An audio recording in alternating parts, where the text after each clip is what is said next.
Quentin Walker sat in his office staring at the latest customer complaints. His cafe chain had grown to 5 locations since he bought it 7 years ago, but lately something felt off. Reviews mentioned slow service, rude employees, and overworked staff. He'd relied on reports from managers, but the excuses were always the same: short staffing, difficult customers, supply delays. Enough. He needed to see for himself. Quentin wasn't a recognizable face to his employees. He had taken over the business from the original owner but had never personally met most of the staff. The cafe had expanded under his leadership, but he had stayed behind the scenes, trusting his district manager to handle operations. Now that trust felt misplaced.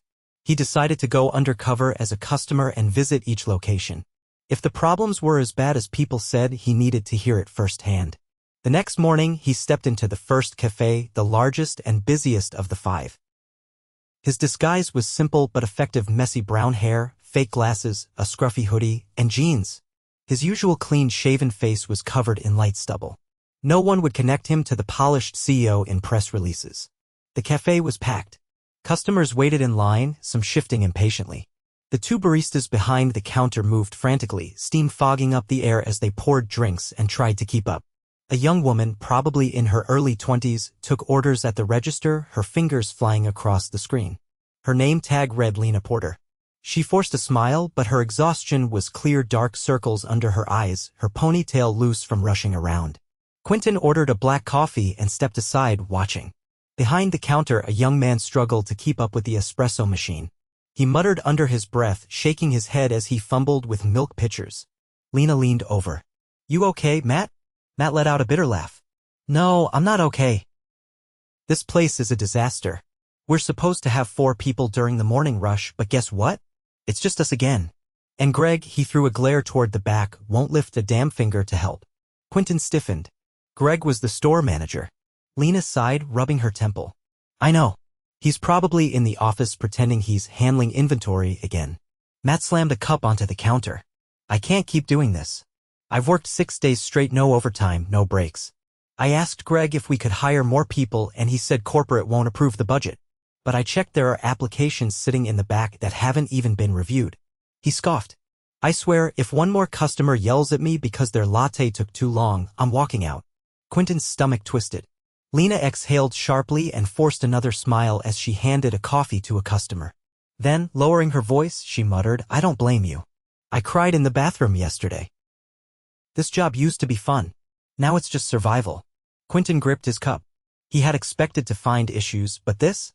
His employees were breaking under the pressure and his manager was ignoring it. Worse, they thought corporate was the problem when in reality the budget wasn't the issue. Someone was creating this mess at the store level. He wasn't leaving until he got to the bottom of it. Quentin lingered near the pickup counter, studying the cafe's rhythm or lack of it. Orders piled up, cups stacked chaotically, and the tension among the staff was palpable. A middle-aged woman at the front of the line tapped her foot impatiently before throwing up her hands. Her voice carried over the noise. "I've been waiting 15 minutes for a cappuccino. This is ridiculous." Matt barely glanced up as he handed off a drink, his exhausted expression unchanged. Lena, still juggling orders at the register, shot him a look but kept her focus on the line. Quentin observed the interaction closely. The frustration wasn't just from the customers, the employees were on edge, running on fumes. He took a sip of his coffee. It was bitter, slightly burnt. Probably rushed. Movement near the back caught his attention. A man in his late 30s, dressed in a manager's polo, leaned against the doorway leading to the office. "Greg." He held a tablet in one hand, scrolling leisurely while sipping from a drink. He wasn't watching the floor, wasn't assisting, just standing there, detached from the chaos. Quentin's jaw tightened. A sharp clatter rang out as Matt accidentally knocked over a metal milk pitcher. Hot liquid splattered across the counter, narrowly missing his hand. He let out a frustrated groan, grabbing a towel, but before he could clean it up, Greg finally moved. Instead of helping, he strode over and shook his head. "You need to be more careful," he said, voice dripping with disapproval. "We can't afford wasted product." Matt exhaled sharply, gripping the towel tighter.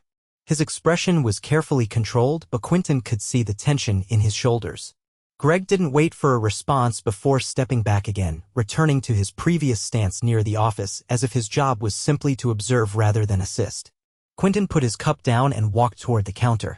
He wanted to see how Greg operated up close. A few minutes later, the line had barely moved. Lena's voice was hoarse from repeating orders, Matt's movements were growing sluggish, and Greg remained planted near the back like a spectator. Then something shifted. A younger employee, no older than 19, came out from the stockroom carrying a crate of milk cartons. His name tag read Elliot. He moved quickly, trying to squeeze past the crowded counter space. Greg barely glanced up. "Took you long enough," he muttered, just loud enough for Elliot to hear. The kid hesitated, his hands tightening around the crate. "I had to restock the syrups too," he said carefully. Greg scoffed. "Excuses don't help us move faster." Elliot's face reddened, but he said nothing. He just nodded and went to the fridge. Quentin's stomach turned. He had seen enough. He walked to an empty table near the corner, pulled out his phone, and opened the internal employee scheduling system. He had access to every store's hours, payroll, and shift allocations. What he saw made his frustration deepen. The cafe was consistently understaffed during peak hours. The schedule was deliberately tight, forcing employees to work at an unsustainable pace. Overtime was barely approved. Applications for new hires were sitting in limbo. Greg was the one controlling this. Quentin's mind raced through the possibilities. Was he cutting labor costs to make his store's numbers look better? Avoiding extra hires to keep his own bonuses intact? Whatever the reason, it didn't matter. This wasn't a mistake or an oversight. This was deliberate neglect. Lena turned away from the register for a brief moment, rubbing her temples. When she looked up again, her expression was weary but resigned. Matt handed off another drink, then leaned against the counter, catching his breath. "We're drowning," he muttered to Lena. "And Greg is just watching us burn." She exhaled, shaking her head slightly.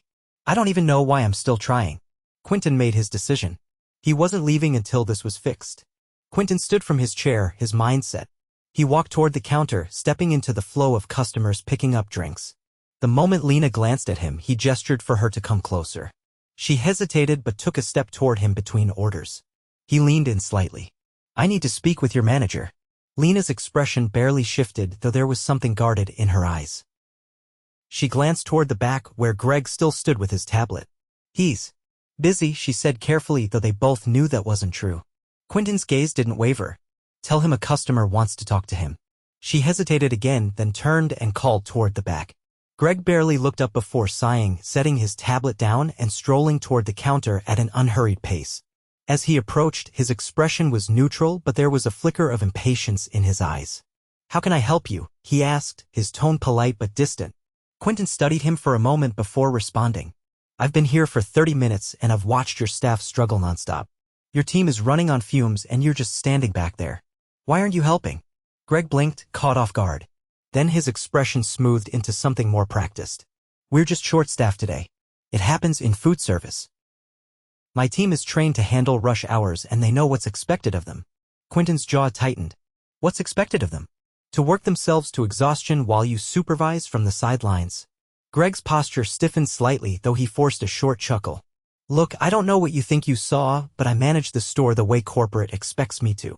Labor costs are something we have to control, and my job is to make sure we stay within budget." Quentin's stomach twisted. He had given no directives to cut staffing. The budget allowed for more employees. Greg was twisting the truth, likely to justify his own inaction. Before he could press further, Matt accidentally dropped a metal tamper onto the counter with a sharp clatter. His hands were shaking slightly as he reached for it. Elliot, who had just finished restocking, muttered something under his breath and turned toward Greg. "Can we at least take turns getting a break?" "We haven't stopped since we opened." Greg exhaled slowly, rubbing his temple. "We take breaks when the rush dies down." Elliot's jaw clenched, but he said nothing. Quentin had seen enough. His entire demeanor shifted as he straightened to his full height. The casual observer act was gone. His voice was calm but firm. "I need you to step into the office with me. Now." Greg frowned. "Excuse me." Quentin reached into his pocket, pulled out his company ID, and placed it on the counter. The small laminated card bore his name, Quentin Walker, owner and CEO. The cafe fell silent. Lena's eyes widened slightly. Matt froze with the milk pitcher still in his hand. Elliot quickly looked away as if not sure whether he was in trouble just for speaking up. Greg's complexion paled. His posture, once relaxed, turned rigid. I didn't realize." Quentin cut him off. "Office. Now." Greg hesitated for a fraction of a second before nodding stiffly and turning. Quentin followed him through the café, past the stockroom and into the cramped manager's office. The door shut firmly behind them. Greg cleared his throat, trying to regain some composure. "Mr. Walker, if I had known you were visiting." "That's exactly why I didn't announce myself," Quentin interrupted. "I wanted to see how this café runs when no one thinks corporate is watching." Greg swallowed hard but said nothing. Quentin leaned against the desk, arms crossed. "Explain to me why you're running this location with the bare minimum staff when the budget allows for more." Greg hesitated before speaking. "I was trying to keep labor costs low. It looks better on reports when we can show that we're operating efficiently." Quentin's expression remained unreadable. "Efficiently?" He gestured toward the door. "That wasn't efficiency. That was chaos. Your employees are miserable and your customers are frustrated. I saw workers on the verge of collapse while you stood back and watched." Greg shifted uncomfortably. "I didn't think it was that bad." Quentin's voice was sharper now. "That's the problem. You didn't think. You let this happen under your watch." Greg looked down, his confidence unraveling. I thought I was making the store look good on paper." Quentin exhaled through his nose, his frustration evident. "Numbers mean nothing if the people behind them are falling apart. There are applications sitting in the back that haven't been reviewed." "Why?" Greg hesitated. "I didn't want to add more hours to the schedule." Quentin shook his head in disbelief. "So you ignored potential hires, overworked your current staff, and expected them to just deal with it?" Greg had no response. Quentin pushed away from the desk. "Here's what's going to happen. Effective immediately, you're stepping down as manager of this location. I'll have HR process your transfer to a non-supervisory role if you want to stay with the company. If not, you can leave today." Greg's mouth opened slightly, but he didn't argue. He simply nodded, his shoulders slumping. Quentin didn't wait for a response before turning and opening the office door. The moment he stepped into the main cafe, all eyes turned to him. He glanced at Lena, Matt, and Elliot, their faces tense with uncertainty. His voice was steady but carried across the cafe. "Greg is no longer managing this location. Things are going to change, starting now." The tension in the air shifted. Lena's eyes widened slightly in disbelief. Matt let out a breath he had been holding. Elliot straightened his posture as if unsure whether to believe what he had just heard. Quentin continued, his gaze sweeping over them. "We're hiring more staff immediately. No more working past your limits. No more skipping breaks. This cafe runs because of you, not just because of policies and spreadsheets." He paused, then added, "If there are issues, I want to hear about them." No more silence. For the first time that morning, there was a flicker of something different in their expressions. Hope. Quentin had come undercover to see the truth. Now he was making sure it would never be ignored again. Quentin walked through the cafe, his focus shifting from the stunned employees to the customers still waiting for their orders. The tension that had hung in the air all morning was still present. But there was something else now, a cautious sense of possibility. Lena wiped her hands on her apron, her posture still tense as she glanced toward Matt and Elliot. They were waiting for the next move, uncertainty clear in their expressions. Quentin turned to them. He wasn't here just to remove a bad manager, he needed to repair the damage done. He gestured toward the counter.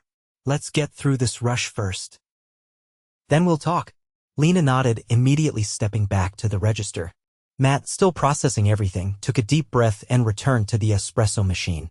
Elliot moved to restock supplies without being asked. They were exhausted, but they weren't giving up. Quentin stepped behind the counter, rolling up his sleeves. He wasn't just here to observe anymore, he was going to work. The moment he grabbed a cup and started calling out orders, Lena froze for a split second before catching herself. Matt, in the middle of frothing milk, shot him a quick glance as if making sure he wasn't imagining it. Quentin didn't acknowledge their surprise. He focused on what needed to be done. He poured coffee, handed out drinks, and wiped down counters between customers. He wasn't as fast as the experienced baristas, but he was efficient. The customers noticed. One man, waiting for his cappuccino, leaned forward slightly. "Didn't expect to see the owner making drinks," he said. Quentin handed him the cup and met his gaze. "Didn't expect to find my employees being pushed past their limits." The man nodded, taking his coffee. "Hope you fix it." Quentin intended to. After an hour, the rush died down. The line was gone and the café had settled into a steady rhythm. Quentin stepped back from the counter and turned toward the employees. Lena removed her headset and crossed her arms. So, what now? Quentin leaned against the counter, considering his words carefully. First, I want to hear from all of you. No filters, no worrying about what you're supposed to say. I need to know what's been going on here. Lena glanced at Matt and Elliot before speaking. We've been short-staffed for months. Every time we ask about hiring, we're told it's not in the budget. People quit and their hours just get split between whoever's left. Breaks barely happen. If we call out sick, it's a problem. Matt ran a hand through his hair. And Greg, he didn't care. He just wanted the numbers to look good. Kept telling us we had to tough it out. Elliot shifted his weight. People stopped applying because word got around that this place burns people out. The ones who stayed. We didn't really have a choice. Quentin absorbed their words, his frustration deepening. He had trusted the wrong person to manage this location, and his employees had paid the price. He exhaled slowly. This ends now. Lena arched a brow. You mean that? Quentin met her gaze directly. Yes, hiring starts immediately. I'll personally oversee it until we're fully staffed. No more skipped breaks. No more working 6 days straight. And if anyone ever feels like they can't speak up, I want to know. Matt exhaled, tension leaving his shoulders slightly. Elliot looked away, as if processing the idea that things might actually change. Lena studied Quentin for a moment before nodding. All right, we'll hold you to that. Quentin expected nothing less. Over the next few days, the café began to shift. Quentin stayed involved, ensuring new hires were brought in quickly. Scheduling was adjusted to allow for proper rest between shifts. Employees who had been on the edge of quitting reconsidered. Lena took on more responsibility, stepping up as a leader among the team. Matt, no longer drowning in endless shifts, found a rhythm again. Elliot, initially skeptical, gradually warmed up to the changes. Customers noticed, too. The tension in the cafe eased. Orders were still busy, but the employees weren't running on empty. Quentin continued to visit, sometimes undercover, sometimes openly. He wouldn't make the mistake of losing sight of his employees again. One afternoon, as he stood near the register, Lena approached him. You actually followed through, she said. Quentin looked at her. Did you think I wouldn't? She shrugged. A lot of people say they'll fix things. Not many actually do. Quentin nodded. That's why I'll keep showing up. She studied him for a moment before smirking slightly. Good. As she returned to the counter, Quentin glanced around the cafe. It wasn't perfect yet, but it was getting there. And this time he wouldn't let it slip away. Quentin sat in the back office of the cafe, reviewing the list of new hires while sipping a coffee that, for once, wasn't rushed or burnt. The past few weeks had been a whirlwind of change, and while things were far from perfect, the difference was undeniable. The cafe had gone from a place of exhaustion and frustration to an environment where employees could finally breathe. As he looked over the updated schedule, he noticed a knock at the door. When he called for them to enter, Lena stepped inside.